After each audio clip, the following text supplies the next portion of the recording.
Cookery சேனலை பார்த்து யார் வேணாலும் சமையல் பண்ணலாம். ஆனா சுவையான சமையல் பண்றது எப்படி? நான் இதயம் நல்லெண்ணெயில சமையல் பண்றேன். ஆஹா ஓஹோன்னு பாராட்டுறாங்க. நீங்களும் இதயம் நல்லெண்ணெயில சமையல் பண்ணுங்க, பாராட்ட வாங்குங்க. தினம் தோறும் வாங்குவே இதயம் இதயம். இல்ல சௌரியம்லாம் இல்ல, கேட்டுக்கிறோம் உங்கள்கிட்ட எல்லாம் தெரிஞ்சுக்க வந்தா உங்களுக்கு விருப்பம் இல்ல பேச, அவ்வளவுதானே விட்டுருங்க. நீங்க அவ்வளவு மரியாதை பேசுன்னு சொல்றாங்க சார். அது நீங்க எங்கிட்ட பேசுங்க சார்.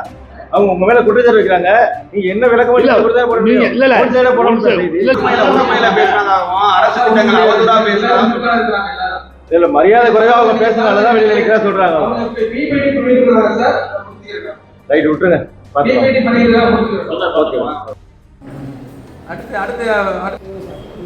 சொல்றது கேளுங்க சார். நீங்க ரிவ்யூ பண்ணி நடத்திட்டு இருக்கீங்க, இது வந்து வேற இஷ்யூ எதுவுமே கிடையாது சார். உங்க மேல குற்றச்சாட்டு வைக்கிறாங்க, உண்மையா இல்லையா தெரிஞ்சுக்க வந்தா உங்களுக்கு விருப்பம் இல்ல பேச, அவ்வளவுதான். குற்றச்சாட்டு என்ன குற்றச்சாட்டு சொல்லுங்க பாப்போம். அத வெளிய வாங்க சார், நான் சொல்றேன். நீங்க வாங்க பதில் சொல்லுங்க, நான் சொல்றோம். என்ன ரிவ்யூ பண்றோமோ அது பதில் சொல்ல முடியாது. அது குற்றச்சாட்டு ஏன் பதில் சொல்ல முடியாது? அது நீங்க என்ன பேசுங்க சார்.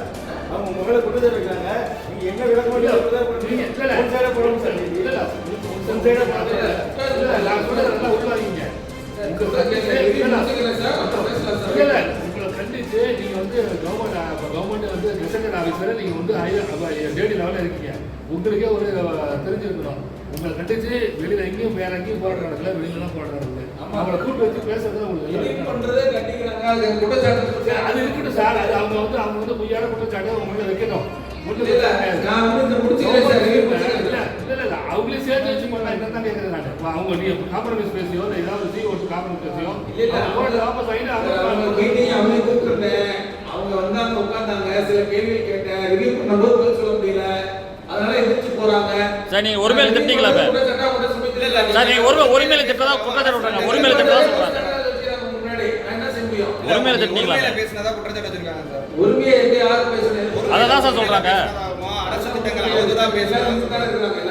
இல்ல மரியாதை குறைவா பேசுறாங்க சொல்றாங்க. அவங்க இப்ப பிபிடி பண்ணிட்டு இருக்காங்க சார். முடிச்சுக்கிறேன். ரைட் விட்டுருங்க.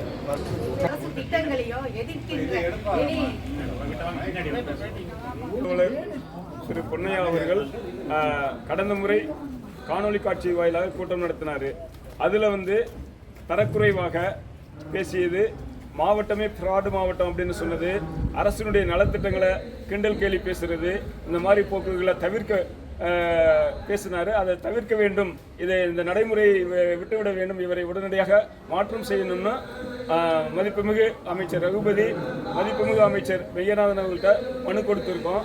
அதை தொடர்ந்து இந்த கூட்டத்தில் அவர் வந்து மாவட்ட கல்வி அலுவலர்களையும் வட்டார கல்வி அலுவலர்களையும் யோகங்கிறாரு, உரிமையில் பேசுகிறாரு.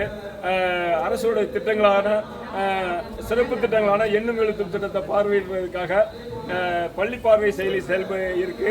அந்த பள்ளி பார்வை செயலியை வந்து விளங்காத ஆப்பு அதெல்லாம் ஏன் பயன்படுத்துறீங்க அப்படின்னு சொல்லி அரசோட திட்டங்களை கேலி கிண்டல் பேசி அசிங்கப்படுத்துறாரு. அரசாங்கத்துக்கு எதிராக செயல்படுறாரு. அத்தகையோர் மீது உடனடியாக அரசாங்கம் கவனம் செலுத்தி உரிய நடவடிக்கை எடுக்க வேண்டும் என்று இந்த நேரத்தில் கேட்டுக்கிறோம். மதிப்புமிகு இணை இயக்குனர் ஐயா அவங்க இன்னைக்கு திறன் தொடர்பான ஆய்வு கூட்டம் இன்னைக்கு நடத்துறதாக தகவல் மாவட்ட முதன்மை கல்வி அலுவலர் மூலமாக எங்களுக்கு தெரிவிக்கப்பட்டது. அதற்காக நாங்கள் தயார் செய்து ஆய்வு கூட்டத்தில் கலந்துக்கிட்டோம். ஆய்வு கூட்டத்தில் பெண்ணாசிரியர்கள், பெண் அலுவலர்கள் அனைவரும் இருக்கிறப்பவே ஒரு மாவட்ட கல்வி அலுவலரையும் வட்டார கல்வி அலுவலரையும் ஒருமையில் மட்டுமல்ல, காது கேட்கலையா, விளங்காத ஆப்பை போட்டேங்கிறிய, பள்ளி பார்வை என்ற செயலியை நாங்கள் செயல்படுத்துறது சொல்கிறப்ப அந்த விளங்காத ஆப்பை ஏன் போடுறீங்க அப்படிங்கிறதெல்லாம் குறிப்பிட்டு சொல்கிறது மிக்க மன வருத்தத்தை அளித்து, அது மட்டுமல்ல அரசு நலத்திட்டங்களை பற்றியும் குறைவாக தரக்குறைவாக பேசியதின் தொடர்பாக, சென்ற கூட்டத்திலே பேசியதின் தொடர்பாக மாண்புமிகு அமைச்சர்கள்ட்ட நாங்கள் மனு கொடுத்திருந்தோம். அதனால தற்பொழுது இந்த நிகழ்வு ஏற்பட்டதின் காரணமாக நாங்கள் வட்டார கல்வி அலுவலர்கள் அனைவரும் வெளிநடப்பு செய்துள்ளோம் என்று தெரிவித்துக் கொள்கின்றோம். சார் ஆய்வு செய்யல வந்து 9th படிக்கிற பையன் கீரனூர்ல பாய்ஸ்ல வந்து ஸ்லோ லேர்னரா இருக்கான், வாசிக்க தெரியல, இவன் வந்து எலிமெண்ட்ரியில எந்த வகுப்புல படிச்சிருக்கான், எந்த ஆண்டு படித்தான் அப்படின்னு சொல்லிட்டு அடுத்தடுத்து இருக்கிற முன்னாடி வேலை பார்த்த விவோஸ் எல்லாம் எழுப்பி கேள்வி கேட்டாங்க. அது என்னோட பீரியடில் அவன் 5ஆம் வகுப்பு படிச்சிருக்கிறான். கண்டிப்பாக அப்போல்லாம் நாங்கள் கண்டிப்பாக விசிட் எழுதியிருப்போம். பார்வையில் வந்து கண்டிப்பாக நாங்கள் நோட் பண்ணியிருப்போம். அவன் ஸ்லோ லேர்னராக இருந்தால் கண்டிப்பாக அந்த பசங்களுக்கு சரியான முறையில் பயிற்சி கொடுங்கன்னு சொல்லி தலைமை ஆசிரியர்களுக்கு அறிவித்திருப்போம். கிளாஸ் டீச்சருக்கும் நம்ம சொல்லியிருப்போம் சார். அதை வந்து நான் நேரடியாக போய் பார்த்துட்டு உங்களுக்கு திரும்ப நான் வந்து பேசுகிறேன்னு சொல்லி கொஞ்சம் மாற்று துணியில தான் கண்டிப்பாக பேசினாரு. அது இல்லாமல் ஒரு அலுவலராக வந்து எங்களை வந்து ஒரு ட்ரீட் பண்ணுறது வந்து ஒரு உரிமையில் பேசுகிறதும் மயிரன் பேசுகிறது அதாவது வந்து அந்த விசி மீட்டிங்கில் வந்து எங்களுக்கு கூகுள் மீட் போட்டிருந்தாங்க. அதில் வந்து ரொம்ப மரியாதை குறைச்சலாக எல்லாரையுமே பேசிட்டாங்க. அப்படி பேசும்போது எங்கள் பிஓஸ் எல்லாம் அவனுங்க எங்கே போயிட்டாங்க, அப்போ எறும்பு மாடு மாதிரி இருக்கிறாங்க அப்படிலாம் ரொம்ப பேசும்போது எங்களுக்கு மன உளைச்சலாக இருக்குது. அவர் சொல்லக்கூடிய வேலைகள், அவர் எதிர்பார்க்குற விஷயங்களை எங்கள்கிட்ட சொன்னால் கண்டிப்பாக நாங்கள் செய்வோம். இப்போவும் அவர் கேட்ட அத்தனை தகவல்களும் எங்கள் கையில் இருக்குது. நாங்கள் இல்லைன்னு சொல்லலை, கண்டிப்பாக நாங்கள் வச்சுருக்கோம். அதை கண்டிப்பாக நாங்கள் ப்ரொடியூஸ் பண்ணுவோம். அவர் கேட்ட தகவல்களை அவர் வந்து எங்களை மரியாதை குறைச்சலாக பேசும்போது தான் எங்களுக்கு கொஞ்சம் வலி இருக்குது. எங்களுக்கும் தன்மானத்தோட அவர் எப்படி நினைக்கிறாரோ அது மாதிரி தான் எங்களுக்கும் தன்மான உணர்ச்சி எங்களுக்கு இருக்குது. நாங்களும் சரியாக வேலை பார்க்கக்கூடிய விஓஸ் தான். நடவடிக்கை நாங்கள் சொல்லலை சார். கண்டிப்பாகவே நாங்கள் சார் சொன்னது மாதிரி நாங்கள் ரிப்போர்ட் பண்ணியிருக்கோம் மினிஸ்டர்ஸ்கிட்ட. நாங்கள் அவரை மாற்றணுன்றது எங்களோட நோக்கம் இல்லை. எங்களை எல்லாரையும் புரிஞ்சுக்கிட்டு ஒரு அலுவலராக எங்களை வந்து அன்பா 1000 வேலை சொல்லும்போது நாங்கள் கண்டிப்பாக நாங்கள் செய்வோம். மறுக்கவே நாங்கள் செய்யலை. ஆனால் அவர் வந்து மரியாதை குறைச்சலாக பேசும்போது, ஒருமையில் பேசும்போது எங்களால் அதை ஏற்றுக்க முடியல. எங்களுக்கு தன்மானம் வந்து கொஞ்சம் தடையாக இருக்குது. நாங்களும் அந்த மரியாதையோடு இருக்கணும்னு நாங்கள் நினைக்கிறோம். எல்லா அலுவலர்களையும் வச்சுட்டு பிஆர்டிஸ் எல்லாருமே வச்சுக்கிட்டு எங்களை மரியாதை குறைச்சலாக பேசும்போது அது எங்களுக்கு கொஞ்சம் வலிக்குது. கண்டிப்பாக இது வந்து எங்களுக்கு சரி பண்ணணுன்றதை நாங்கள் அவரோட போக்கை மாற்றிக்கிட்டு சரி பண்ணுவார்னு நாங்கள் நினச்சோம் இந்த முதல் மீட்டிங்க்கு அடுத்து இப்போ 2வது போட்டிருக்க மீட்டிங்க்கு. ஆனால் அவர் வந்து அதை பழையபடிக்கு அதை மைண்டில் வச்சுக்கிட்டு தான் பேசுகிற மாதிரி இருக்குது.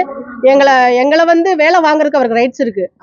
அதை எப்படி முறையாக சொல்லணுமோ அதை இப்படி சொன்னோன்னா கண்டிப்பாக நாங்கள் செய்வோம். கண்டிப்பாக நாங்கள் இப்போ வெளிநடப்பு பண்ணிட்டோம் சார்.